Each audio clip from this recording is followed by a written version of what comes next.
Hey, yo, what up? Welcome back. My name is Rob Markman. This is Markman Comics. Shout out to everyone who's supporting the channel so early. I think I'm about 5 videos in.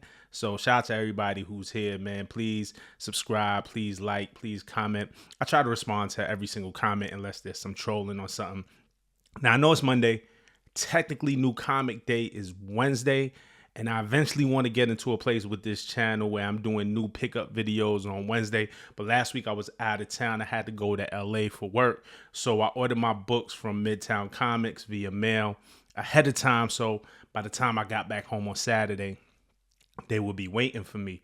I much rather pick up books from my LCS like in real time, day of.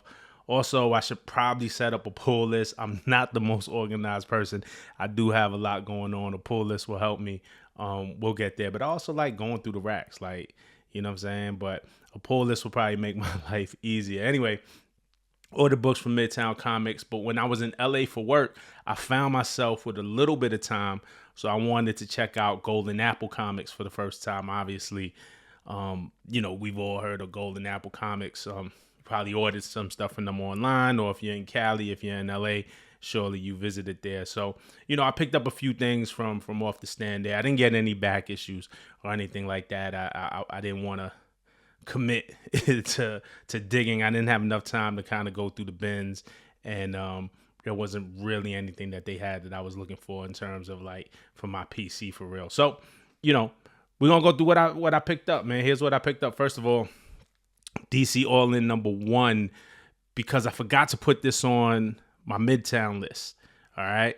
I don't read much DC regularly. Everyone's saying AllIn and Absolute Batman, Absolute Superman, Absolute Wonder Woman is a good jumping in point. So I copped AllIn issue 1. It was good. It was pretty easy to follow. And it was a flip book that you read from the front and then you go to the middle and then you flip it. I mean, we have a board here, but you flip it in the back and you read it from the back and it takes you to the middle. And, it's a story that, it kind of ties in. They tell the story from 2 angles. So I thought that was cool. It was pretty easy to follow, shaping up to be a good story. So I'm in. I'm going to stick with AllIn for a little while. I'm going to check out Absolute Batman. Also cop this Batman, AllIn Batman 153. Didn't read it yet, but I'm going to dive in. I thought this was cool. This actually came out last week. I just didn't get a chance to get it. But Detective Comics 27 reprint. I think they reprinted this for Batman Day. And I never had a copy. I know last year in New York they had Batman Day and they were actually giving reprints away. But I got this. I got a foil copy too that I ordered in the mail. So, this was cool. I just thought, man, Detective 27, why not? I copped Deadpool 7 now. The story's been building up, if you're not following Deadpool, that Wade Wilson's daughter, Ellie, is taking his place as the new Deadpool. So I got cover A. I copped the Peach Momoko variant because I just thought it looked cool.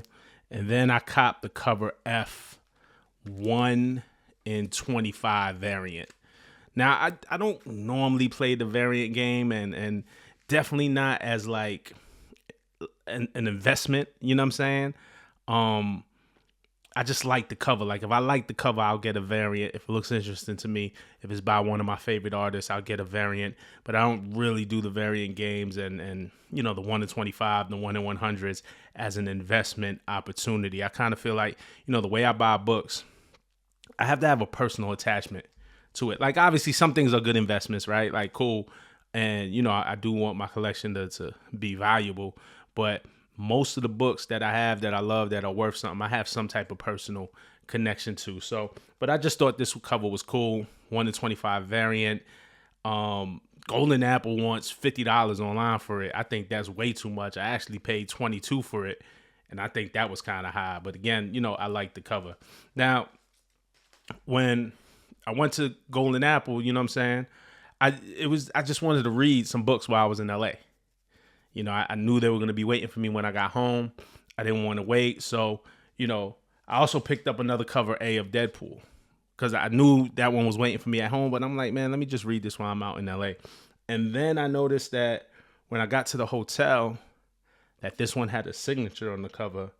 Still paid cover price for it. The signature from Cody Ziggler, who was the writer of Deadpool. And he had a signing at Golden Apple a few days before, so I guess they had some left over, and they just put these on the stand. I I'll keep it. Cool, pretty cool. If this book starts becoming a key or something like that because of Ellie taking more prominence, taking on the Deadpool role officially, I'll send it to CGC and JSA and get the signature authenticated and all of that. But cool come up. What was it? $3.99 or something like that. Can't beat that. All right. I also got X-Men 5. I got the Doom variant from Golden Apple. Again, I thought it looked cool, and I didn't want to wait till I got home to read the new X-Men. I've been enjoying this series. This is the Cyclops team with Psylocke and a couple of others. The X-Men book is shaping up to be pretty good. I can't say the same for all the post-Krakoa books, but I like this one. I like Uncanny. I really like the first issue of Wolverine that Saladin Ahmed wrote. So this X-Men book was pretty good. I like where this is going. If you don't know, I won't spoil it, but basically this X-Men team is on a mission because they're finding more and more mutants developing. But it's not usually how the mutants develop their powers. It's like at puberty.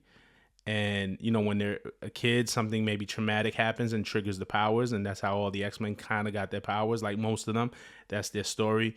And they're finding that like adults are now being triggered. So the powers are being triggered later in life. And they're trying to figure out why they're getting all these new mutants who are older. Than the kids, like when Cyclops got his powers or something like that. You know what I'm saying? So pretty cool. Also picked up the new issue of Storm and a foil variant.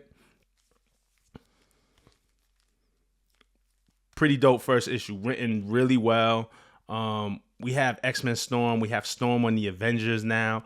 But this issue makes it very clear that Storm is also her own woman. She's her own superhero.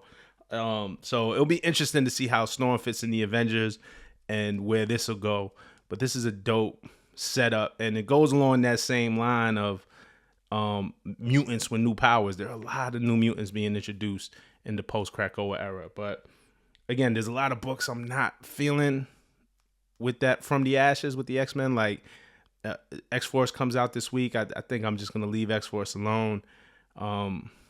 There's a couple of others that I'm just not into. I don't know how long I'm going to stick with Dazzler and stuff like that. But this Storm was pretty solid. And speaking of Storm, of course, she is in Ultimate Black Panther. So Ultimate Black Panther #9 is out.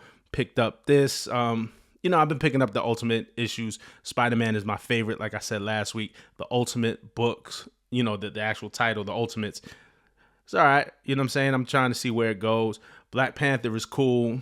Ultimate X-Men kind of lost me. I still get the issues every week because maybe I got to sit down and just read through them, but I'm not going to lie, the Peach Momoko Ultimate X-Men lost me. So we'll see. I've been buying Spawn month to month. I didn't read this new issue yet, though. This is issue 357, but Brett Booth took over recently. He took over as an artist a few issues back, and it looks dope. I like Brett Booth on this book. I like this story arc of Spawn. I'm with it. Issue 350 was a big issue, and I like where we're at with Spawn, so I follow Spawn month to month. Speaking of Todd McFarlane, I bought this Knights vs. Samurai from Image. I don't know much about this book at all, but it had a Todd McFarlane black and white variant cover. Todd is my favorite artist, so I'm gonna do a video on Todd McFarlane too, man. I got some cool Todd McFarlane stuff, but anything Todd draws, I'm into it. So I picked this up. And then, speaking of classic artists, I picked up this Deathlock 1, this Frank Miller variant, just because this came out a few weeks back, but I put it on my list when I ordered from Midtown because I like the cover. And Frank has been getting a lot of shit for his covers lately, and a lot of them haven't been great. I thought this one was pretty dope, man. So shout to the OG, shout to the legend Frank Miller. I like this cover. I'll check this out. I definitely want to read this.